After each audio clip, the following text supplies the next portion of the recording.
One of the biggest things I wish I knew was that you need to take responsibility.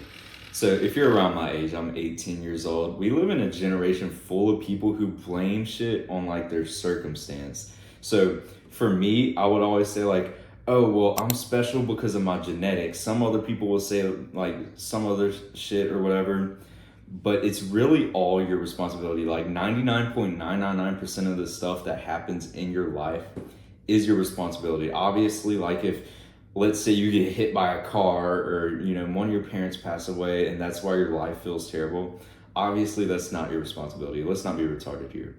But most of the time it is your responsibility. So I used to believe it was my genetics. I was like, okay, I'm special because of my genetics. So, I don't really have to take responsibility with my physique. But then I started to learn about the gym and looks maxing and stuff. And then I realized I was like, no, why did I have this low testosterone attitude with my looks and stuff? And so I got into the gym and I actually like built the muscle or whatever. But another thing was I didn't take responsibility with my mental health. That was one of the most important things. So you can imagine my old lifestyle was I was, going to school sleep deprived because I stayed up late, like playing video games and watch pornography.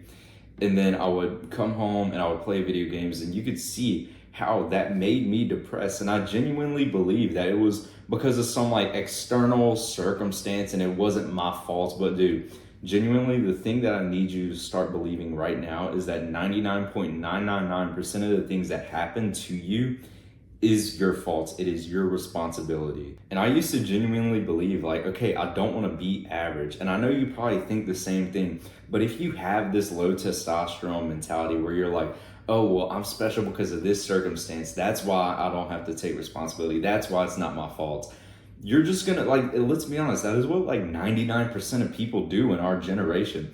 And do you want to be part of this like 99% group? Obviously not. So you need to actually start taking responsibility. So one of the best ways to take responsibility is to reinvent your lifestyle.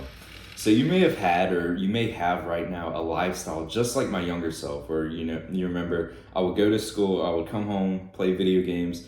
That was really it. I ate like junk food and stuff. But now I live this lifestyle to where I'm going to the gym, I'm going to martial arts practices, I'm eating healthy food now. And it was all my lifestyle. I broke that limiting belief that I used to have where I was like, oh, well, looks are all genetic. There's nothing I can do. All because I took responsibility and reinvented my lifestyle. So if you don't really know where to start with like, okay, yeah, I need to reinvent my lifestyle because the life I'm living right now is so shitty. But what do I do, Carson? Like genuinely, what can I start? The two best things that you can start is one, going into the gym, building muscle or calisthenics, however you want to build muscle. This is one of the best things you can do. You can see it, like you obviously know, you've heard this like a million times. Like I'm sorry if you've heard this before and you're already started and you're having to listen to me rant about this. But there's people who are watching this right now who are like, okay, yeah, going to the gym is cool. I may start. And then they end up never starting and they're just going to be like some middle-aged fat person who like tries to get into the gym but they don't get success and then they fail and they give up. So I need you to start like building muscle however you want to. I know some people like calisthenics. I prefer the gym. Do whatever you want to build muscle. This is one of the best things you can do to reinvent your lifestyle. Like I genuinely believe that this is one of the two highest like leverage things that you can do. You build the muscle, you build the attractiveness, you feel more confident, you're way more happier. Like you obviously know all the benefits. But that gets to a point. Like let's be honest, you go to school or work, you go to the gym, but then it's like there's something missing with your day. And I actually felt this. So when I was going through this path of reinventing my lifestyle, I kind of was like, okay, something's not right. I don't feel really fulfilled at the end of the day. And so I started to play video games again, I'll be honest. And then a couple months later, I quit them and I realized I was like, okay, this isn't it. This isn't what's like gonna cure my struggles in life. And so that's when I started to go way more into martial arts. I started doing like MMA, jiu-jitsu, wrestling, and kickboxing. That is what I started to do. Martial arts is one like almost up there with the gym. Like I don't know why people don't talk about it. So many people say like the gym is amazing, but not many people talk about the benefits of martial arts. Like not just with confidence. You can see how it will make you more like confident with your capabilities, but it also makes you like socially confident. You know, you're able to talk like more socially and be better in social situations. It also makes you just more happier. Like it gives you something else to do. It gives you something else to work towards. And that is one of the best things that you can do as a guy. You need to have something to work towards. You can be balancing the gym and balancing martial arts at the same time. And it just feels so cool. I'll be honest. Like you get this little arrogant feeling like, yeah, I'm better than like 99% of people. And some people may say that's like, oh, well, that's shitty. That's like really mean to say, but bro, let's be honest. It's just the truth. Like if you have a higher testosterone mentality, you're just going to believe that you're better than most people. Like genuinely, there are levels to humans. Like there's a hierarchy. And if you start going to the gym, you start martial arts, you are going to climb that hierarchy. But if you want to learn more about topics like this, check out the link in the description for my online course. It will help you so much with getting this transformation that you desire. One last thing that I wish I knew when I was struggling in life was how important brotherhood is.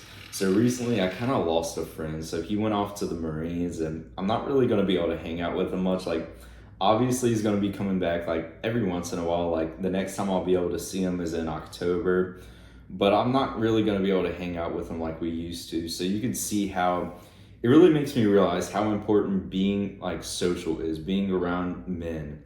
And so you can imagine back then we were always around our tribe. We were always hanging out with others. But in the modern day, we're like alone. Like, let's be honest, every time you're home alone, you're doing all the bad habits more and you genuinely feel more depressed when you're alone, when you're not talking with men or you're not like flirting with the bitches or whatever. You feel more depressed. I went through a stage where I didn't have like any social media. I didn't have Snapchat or whatever. I wasn't talking to any women. And I thought it was like kind of cool. It was like, yeah, this is like monk mode. But I kind of got depressed. I was like, okay, I'm not like flirting with women. You may call it degenerate or whatever. I don't really give a shit, okay? I felt more depressed when I wasn't social. I feel more depressed when I'm not around people all the time. So this is something I need you to start doing. I need you to start actually going out there and socializing with people. Start trying to make friends. I made my like friends in self-improvement through school. So when I went to school, I met one of my friends who was on self-improvement. Like he was already on it for so long. And I just met him, like I realized he was using some of like the self-improvement lingo. And so I was like, I talked with him about it. We exchanged socials. And then this other dude, me and him met him in the gym. And then we got him more into self-improvement. So you could see how a lot of people talk about how it's hard to meet others who are on this similar path that us ambitious men are on. But it's really not. Like I don't really get why most people say it is, because I easily met these two guys. I just need you to realize that you need to avoid being alone, because that is when your mental health will tank and you don't even realize it. You'll start doing the bad habits more, and then you'll get that aftermath feeling. You're like, okay, why did I do that bad habit? And then you never really realize it. I kind of messed up with this. I would end up being alone and I would do the bad habit and I'll be like, okay, why did I do the bad habit again? Like I thought I was making such good progress. The reality was, maybe I wasn't being social. I wasn't hanging out with my friends. I wasn't talking to women or whatever. You need to be around your tribe. You need to avoid being alone. That is one of the best things you can do, because that is what like tanked my mental health so much. I wish I knew that when I was struggling so bad. But if you want to learn more about this, check out the rest of the videos on my channel, bro, and I will see you in the next one. Peace.